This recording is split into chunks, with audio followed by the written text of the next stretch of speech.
Hello दोस्तों।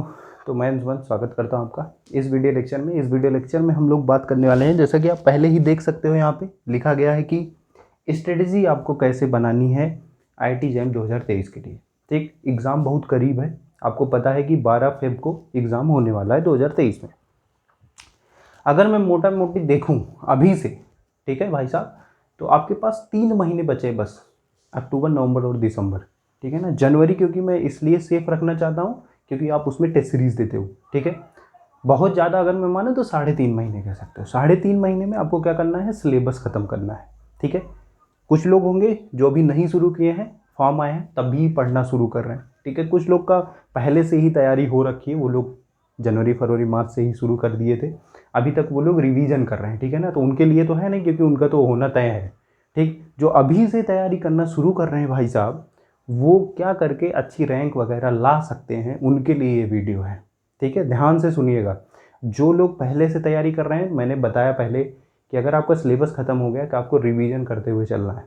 ठीक है ना। आपको कोई भी कमी नहीं छोड़नी है। ऐसा नहीं करना है कि यार अब तो पढ़ लिया, अब तो सब कुछ आता है। नहीं, क्वेश्चन पे हमेशा काम करते ही रहना है। जो जितना ज़्यादा क्वेश्चन लगाएगा उसकी उतनी ज़्यादा अच्छी रैंक आएगी। ये मैं किसी ना किसी वीडियो में हमेशा बोलता हूँ कि जितना ज़्यादा आप क्वेश्चन, नंबर ऑफ क्वेश्चन जितने ज़्यादा आप करोगे उतनी अच्छी रैंक आपकी आएगी। आप लिख के साइन करके ले लो मुझसे।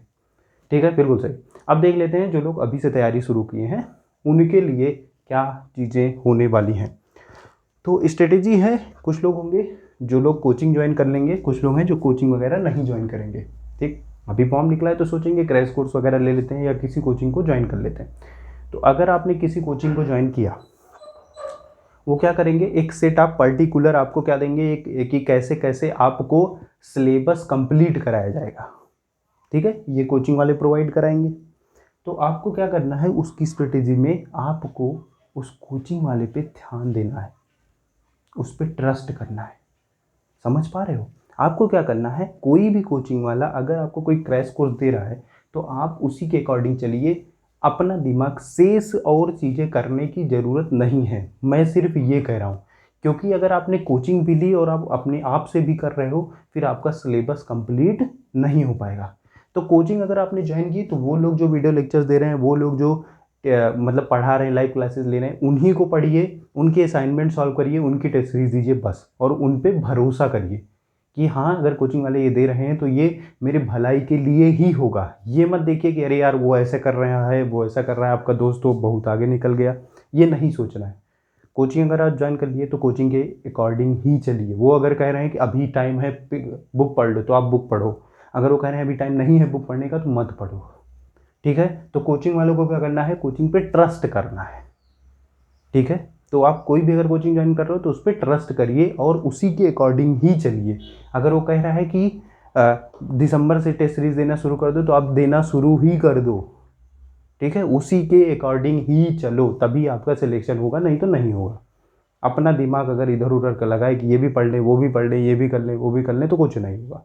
ठीक। इतना आपको ध्यान देना है। और ये भी हमेशा ध्यान में लेके रखना है कि जो हमारा सिलेबस है वो कंप्लीट हो रहा है कि नहीं साथ साथ। ठीक है। ये पॉइंट ध्यान में रखना। दूसरी चीज़, एक चीज़ और भी ध्यान में रखनी है कि कम से कम 5 सब्जेक्ट तो करके जाना ही है। ठीक है। मिनिमम 5 सब्जेक्ट करके जाना है, ये आप ध्यान में रखिएगा। कोचिंग वालों को बता रहे। अब नॉन कोचिंग वाले क्या है भैया कि अभी फॉर्म आया, कुछ लोग को होगा कि अभी अभी पता चला कि आईआईटी जैम होता है, तो क्या करना है उनके लिए क्या है कि अगर वो कोचिंग लेना चाहते नहीं है, उनको नहीं मन है कि वो कोई कोचिंग ज्वाइन करे या कोई भी इंस्टीट्यूट ज्वाइन करे।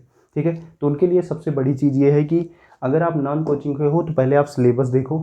सिलेबस आपने देखा हो, सिलेबस का एक एक टॉपिक उठा के आपको जिस किसी भी स्टैंडर्ड बुक में मिल रहा है आप वो टॉपिक पढ़ें और उससे रिलेटेड कम से कम 10-10 क्वेश्चन लगा लें उसी स्टैंडर्ड बुक से।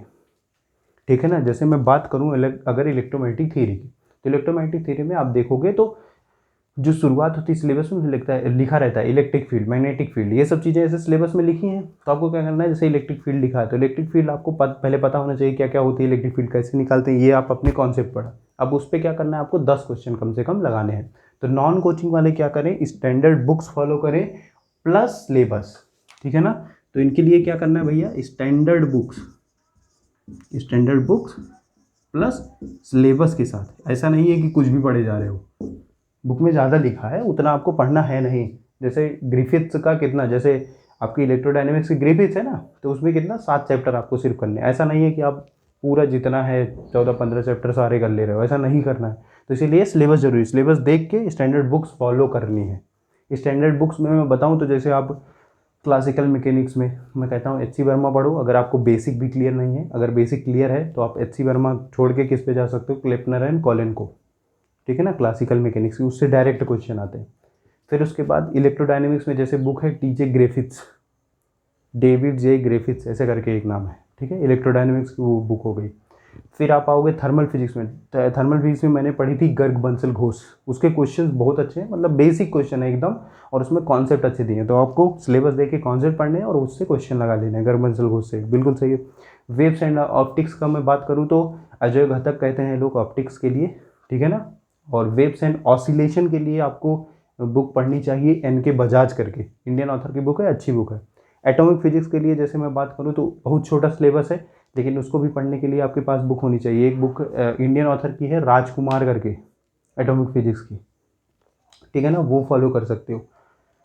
फिर बात आती है किसकी, मैथमेटिकल फिजिक्स की। मैथमेटिकल फिजिक्स की सबके यूनिवर्सिटी में एक स्टैंडर्ड बुक जरूर चलती होगी, जो कुछ लोग एच के दास पढ़ते हैं, कुछ लोग कोई गुप्ता करके है बुक वो पढ़ते हैं, ठीक है ना। तो आपके यहाँ जो भी स्टैंडर्ड बुक चल रही है मैथमेटिकल फिजिक्स की, आप उसको फॉलो कर सकते हो, कोई दिक्कत नहीं, ठीक है ना, मैथमेटिकल फिजिक्स के लिए। फिर बात आती है और किसकी, क्वांटम मैकेनिक्स। क्वांटम मैकेनिक्स की 2-3 बुक हैं, जैसे ऑथर वाइजर है, उसमें जो थियरी है वो बहुत अच्छी लिखी हुई है, लेकिन उसमें न्यूमेरिकल कम है, ठीक है, तो ऑथर वाइजर पढ़ सकते हो। दूसरी एक बुक है जिसका नाम सब लोगों ने जेटली सुना होगा, जेटली, ठीक है ना, उसको भी आप सॉल्व कर सकते हो, उसमें क्वेश्चन बहुत अच्छे अच्छे हैं, उस पर डायरेक्ट क्वेश्चन आते हैं उससे, ठीक है ना। तो उसमें थियरी भी अच्छी है और क्वेश्चन भी है।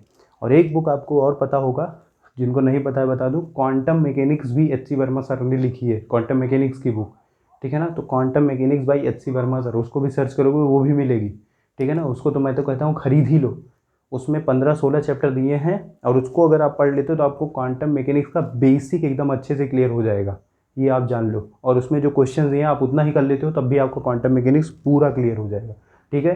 तो ये कुछ स्टैंडर्ड बुक्स थी जो नॉन कोचिंग वाले जरूर फॉलो करें विद द सिलेबस, सिलेबस के अकॉर्डिंग स्टैंडर्ड बुक्स देखिए, उसको फॉलो करना है।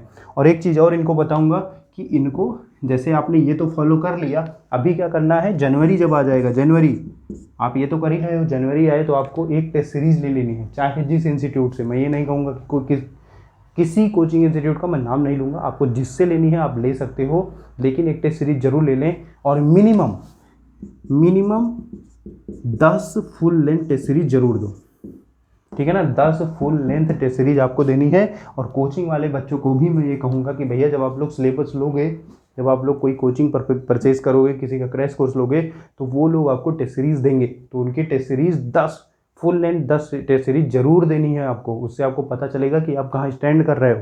और कई बार ऐसा होता है टेस्ट सीरीज से डायरेक्ट क्वेश्चन आते हैं, हमारी टेस्ट सीरीज से कई बार डायरेक्ट क्वेश्चन आए हैं, ठीक है भाई साहब। तो आप लोग को टेस्ट सीरीज जरूर से जरूर देनी है, कोचिंग वाले भी और नॉन कोचिंग वाले भी। और हाँ, दोनों के लिए एक बहुत बड़ा जो बीच में जो गैप रह जाता है, कुछ लोग कहते हैं ना कि मैंने बहुत पढ़ाई की लेकिन मेरी रैंक नहीं आई, क्यों नहीं आई बताता हूँ। जो सबसे बड़ा कारण निकल के आता है वो होता है रिवीजन का,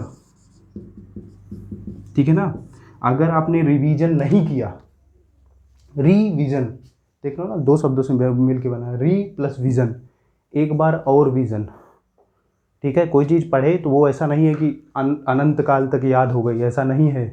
कोई चीज़ पढ़ोगे तो उसको भूलोगे, सबके साथ होता है, मेरे साथ होता है, सबके इस दुनिया में जितने लोग हैं सबके पास यही होता है। कुछ लोग होते हैं इनको फोटोग्राफिक मेमोरी होती है, वो लोग एक बार देख लिए तो उनको याद रहता है, वो भी लेकिन भूलते हैं।